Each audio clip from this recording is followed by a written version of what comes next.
اعوذ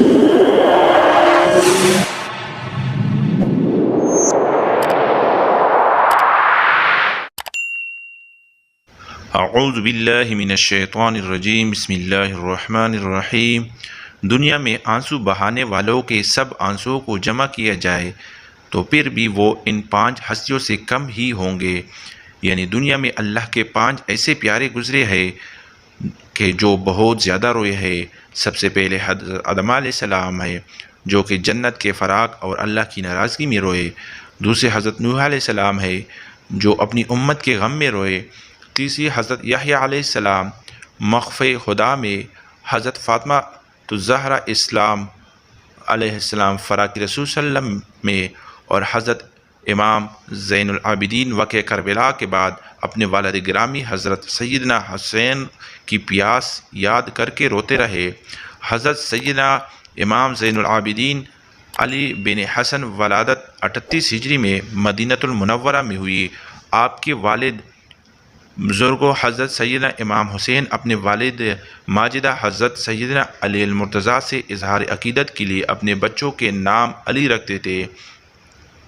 اسی مناسبت سے امام زین العابدین نام بھی علی ہے اور کنیت ابو محمد، ابو الحسن، ابو القاسم ہے، جبکہ کثرت عبادت کے سبب آپ کا لقب سجاد، زین العابدین، سید العابدین اور امین ہے۔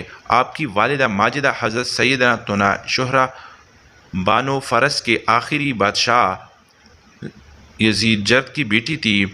سیدنا امام زین العابدین نے 2 سال تک اپنے دادا حضور حضرت سیدنا علی مرتضیٰ کی آغوش عاطفت میں پرورش پائی، پھر 10 سال اپنے تایا جان حضرت سیدنا امام حسین کے زیر سایہ زیر سایہ رہے اور تقریباً 11 سال اپنے والد ماجد حضرت سیدنا امام حسین کی زیر نگرانی تربیت پا کر علوم معرفت کی منازل طے کی۔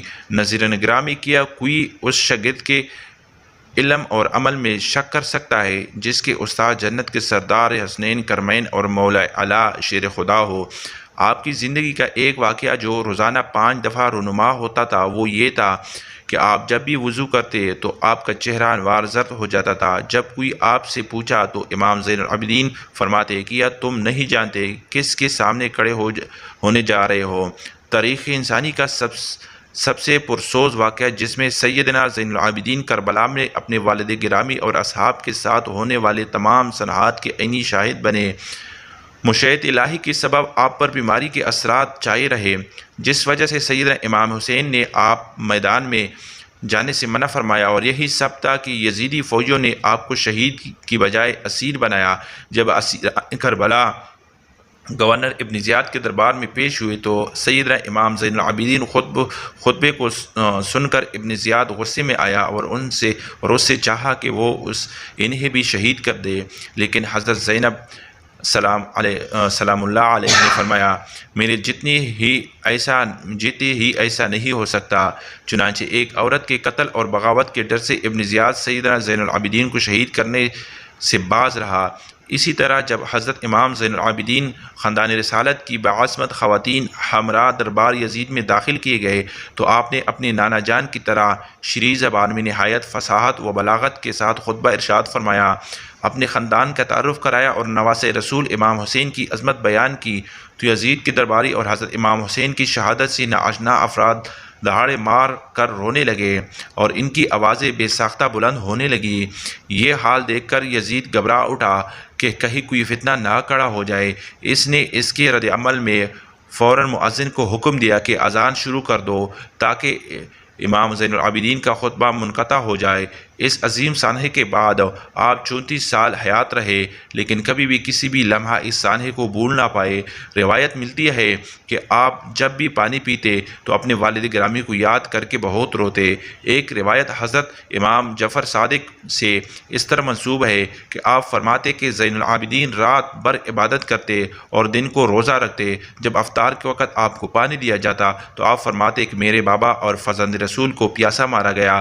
آپ یہی بات دہراتے رہتے کہ دسترخوان آپ کے آنسو سے تر ہو جاتا۔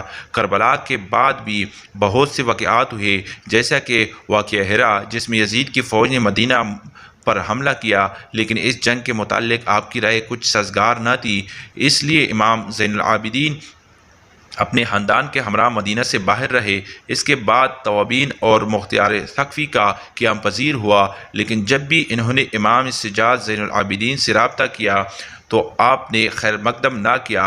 امام زین العابدین اخلاق محمدی کے عملی تصور تھے۔ ایک واقعہ ایسا تھا جب مدینہ منورہ میں بنوایا کو نکال باہر کیا گیا تو مروان ابن حکم جو کہ امام زین العابدین کا جانی دشمن تھا، اس نے امام سے درخواست کی کہ اس کے خاندان کو اپنے گھر میں پناہ دے دے۔ امام نے اسے پناہ دی اور اپنے گھر میں مکمل حفاظت سے رکھا۔ آپ نے شورش ختم ہونے تک اپنے بدترین دشمن کی مہمان نوازی فرمائی۔ آپ ایسے مہمان نواز تھے بیک وقت 100 گھروں کی خفیہ کفالت کر رہے تھے۔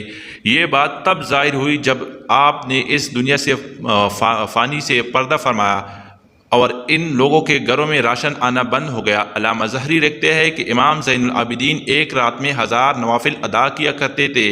امام مالک کہتے ہیں کہ ایک دفعہ امام زین العابدین عبادت میں مشغول تھے کہ شیطان اژدہا کی شکل میں آیا اور آپ کے پایا مبارک پہ کے انگوٹھے کو کاٹنے لگا، لیکن آپ ایسے مشغول عبادت تھے کہ آپ کا دھیان عبادت سے نہ ہٹ سکا، اس لیے آپ شیطان کے اس امر سے بالکل متاثر نہ ہوئے اور آخرکار شیطان عاجز آ گیا۔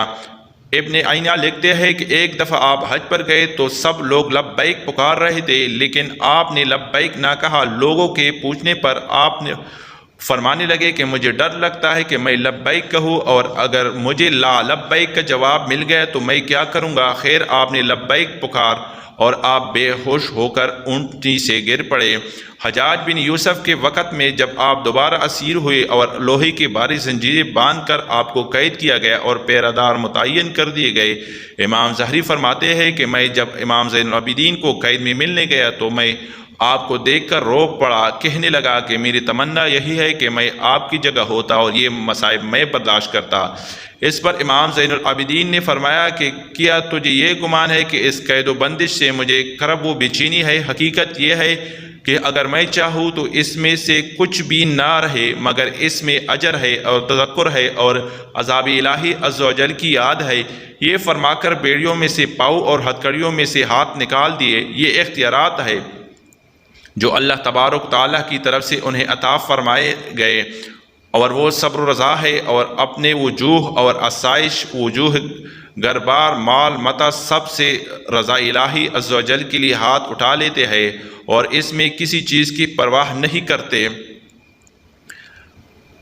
امام زین العابدین اگرچہ گوشہ نشینی کی زندگی بسر کر رہے تھے، لیکن آپ کی روحانی اقتداء کی وجہ سے بادشاہ وقت نے آپ کو قید و بند کرنے کے بعد زہر دینے کا پروگرام بنایا۔ چنانچہ اندلس، سندھ اور وسط ایشیا علاقے فتح کرنے والے ولید بن عبد الملک 58 برس کی عمر میں جناب ابن زین العابدین کو زہر دے دیا، جس کی وجہ سے آپ نے 25 محرم الحرام 95 ہجری جامع شہادت نوش کیا۔ آپ کی نماز جنازہ آپ کے بیٹے امام محمد باقر نے ادا کی اور آپ کو جنت البقیع میں آپ کے تیا جان حضرت امام حسن اور دادی جان حضرت بی بی فاطمہ سلام اللہ علیہ کے پہلو میں دفن کر دیا گیا۔ اللہ تعالیٰ ان کے ظاہری و باطنی برکات سے مسلمانوں کو فیضیاب فرمائے اور ان کی اخلاق مندانہ قربانیوں کی برکت سے اسلام کو ہمیشہ مظفر و منصور رکھے۔ اے اللہ پاک، تجھے امام سید سجاد کا واسطہ مجھے سجدہ کرنے والا بنا اور باقر علم حد کے وسیلے سے علم دین کی دولت سے مالا مال فرما۔ کمنٹ سیکشن میں آمین لکھنا مت بھولے گا۔